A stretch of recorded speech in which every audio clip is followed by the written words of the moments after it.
Jai Sairam, welcome back to my channel. இன்னைக்கு இந்த பதிவில் ஆஞ்சநேயர் வழிபாடு பற்றி தான் ஷேர் பண்ண போகிறேன். 11 நாட்கள் இந்த வழிபாடை செய்யணும். ஆஞ்சநேயர் என்றும் சிரஞ்சீவி அப்படின்ற அந்தஸ்தை பெற்றவராக இருக்கிறாரு. உண்மையான பக்தன் என்ற பெயரையும் பெற்றவர் தான் இந்த ஆஞ்சநேயர். அப்படிப்பட்ட ஆஞ்சநேயரை முழு மனதோட உண்மையாக நாம் வழிபாடு செஞ்சோம் அப்படின்னா நம்மளுடைய வேண்டுதலை நிறைவேற்றி கொடுப்பாரு.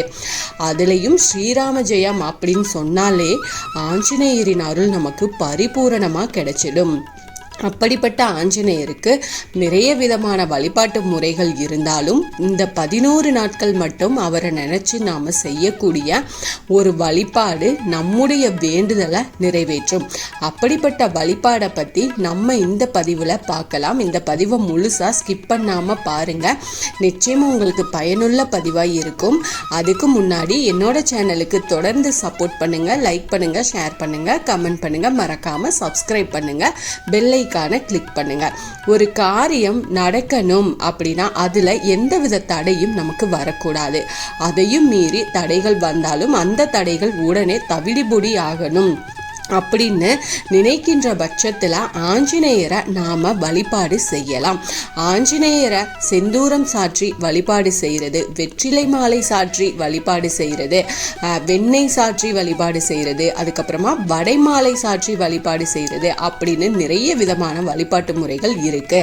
அப்படிப்பட்ட வழிபாட்டு முறைகளில் ஒன்றை பற்றி தான் நாம் இப்போ இந்த பதிவில் பார்க்க போகிறோம்.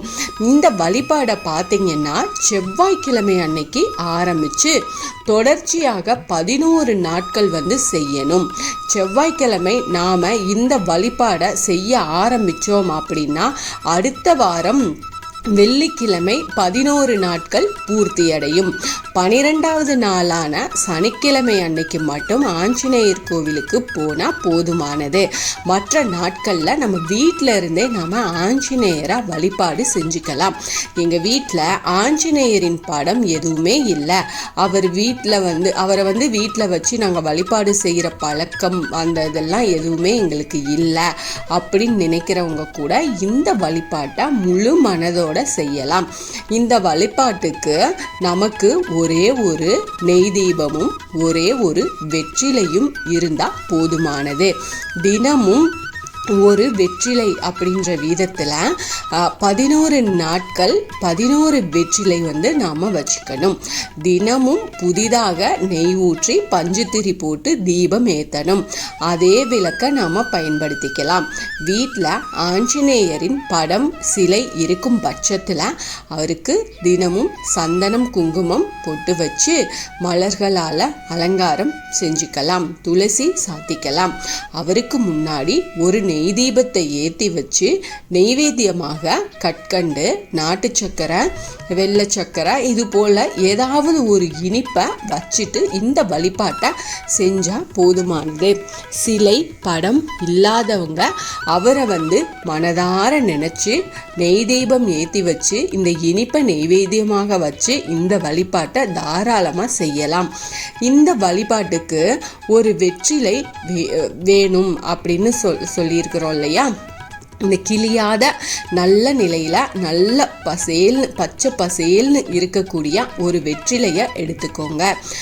இதில் நாம் சந்தனத்தை பயன்படுத்தியோ இல்லைன்னா செந்தூரத்தை பயன்படுத்தியோ நம்முடைய வேண்டுதலை அதில் எழுதணும். முதல்ல நீங்கள் ஸ்ரீராம ஜெயம் அப்படின்னு அந்த வெத்தலையில் மேலே எழுதிக்கோங்க. அதுக்கப்புறமா உங்களுடைய வேண்டுதலை மிகவும் எளிமையான முறையில் 2 வார்த்தையை போல இருக்கிற மாதிரி எழுதிக்கோங்க. உதாரணமாக நல்ல வேலை, குடும்பத்தில் மகிழ்ச்சி, குழந்தை பாக்கியம், பணவரவு, திருமணம் இப்படின்னு உங்களுக்கு என்ன கோரிக்கை இருக்கோ அதை ரொம்ப ஷார்ட்டாக நீங்கள் இந்த மாதிரி எழுதிக்கோங்க. நேர்மறையான வார்த்தைகளை பயன்படுத்தி உங்களுடைய வேண்டுதலை மிகவும் சுருக்கமாக இந்த 2 வார்த்தைகளில் எழுதி வச்சுக்கோங்க. அப்புறமா அந்த வெற்றிலையா கையில் வச்சுக்கிட்டு ஸ்ரீராம ஜெயம் இல்லைன்னா ராம் ராம் அப்படின்னு ஒரு 10 நிமிடங்கள் கண்ணை மூடிட்டு நீங்கள் அதை சொல்லுங்கள். அதுக்கப்புறமா நாம் தீபம் வச்சிருக்கிறோம் இல்லையா, அந்த தீபத்துக்கு பின்புறமாக இந்த வெற்றிலையா மடித்து வச்சிருங்க. இதே போல் 11 நாட்களும் நாம் செய்யணும். 12வது நாள், அதாவது அடுத்த வாரம் சனிக்கிழமை அன்று வேண்டுதல் எழுதி வச்சிருக்கும் இந்த 11 வெற்றிலையையும் எடுத்துக்கிட்டு பக்கத்தில் இருக்கக்கூடிய ஆஞ்சநேயர் ஆலயத்தில், உங்கள் பக்கத்தில் ஆஞ்சநேயர் ஆலயம் இருக்கும் இல்லையா, அங்கே போயிட்டு அவருடைய பாதத்தில் வச்சுட்டு அவருக்கு 2 நெய் தீபங்களை ஏற்றி வச்சுட்டு முழு மனதோட என்னுடைய வேண்டுதலை நிறைவேற்றுங்கள் அப்படின்னு சொல்லி வழிபாடு செஞ்சுட்டு அங்கேயே ஒரு 10 நிமிடம் அமர்ந்து ராமநாமத்தை உச்சரிச்சுட்டு அந்த வழிபாட்டை நிறைவு செஞ்சுக்கோங்க. இந்த முறையில் ஆஞ்சநேயரை 11 நாட்கள் நீங்கள் வழிபாடு செஞ்சுட்டு வரும்போது ஒரே ஒரு வேண்டுதலை முன் வச்சு செய்யுங்க. அந்த 11 நாட்களும் அசைவத்தை கண்டிப்பாக தவிர்க்கணும். சுத்த பிரம்மச்சாரியா இருந்து இந்த வழிபாட்டு முறையை நம்ம கடைபிடிக்கணும். இது ரொம்ப முக்கியமான விஷயம். இந்த சக்தி வாய்ந்த தெய்வங்களில் ஒருவராக இருக்கக்கூடிய ஆஞ்சநேயரை வழிபாடு செய்கிறதுனால பலவிதமான கர்ம வினைகள் நம்மளை விட்டு நீங்கும். அப்படிப்பட்ட ஆஞ்சநேயரை தொடர்ச்சியாக 11 நாட்கள் இப்படி வழிபாடு செஞ்சு பாருங்க. உங்கள் வேண்டுதல் சீக்கிரமே நிறைவேறும். கண்டிப்பாக நீங்கள் என்ன நினச்சி வழிபாடு செஞ்சாலும் அந்த வேண்டுதல் நிச்சயமாக நடக்கும். ஆஞ்சநேயர் நிறைவேற்றி கொடுப்பாரு. இந்த பதிவு உங்களுக்கு பயனுள்ள பதிவாக இருக்கும் அப்படின்னு நான் நம்புகிறேன். இதில் ஏதாவது சந்தேகம் இருந்தால் எனக்கு கமெண்ட்டில் கேளுங்க, நான் பதில் சொல்கிறேன். என்னோட சேனலுக்கு தொடர்ந்து சப்போர்ட் பண்ணுங்கள், லைக் பண்ணுங்கள், ஷேர் பண்ணுங்கள், கமெண்ட் பண்ணுங்கள், மறக்காம சப்ஸ்கிரைப் பண்ணுங்க, பெல் ஐகானை கிளிக் பண்ணுங்க. இது போல எனக்கு தெரிஞ்ச ஆன்மீக பதிவுகளை உங்ககிட்ட நான் ஷேர் பண்றேன். Thank you friends. மீண்டும் அடுத்த பதிவில் சந்திப்போம்.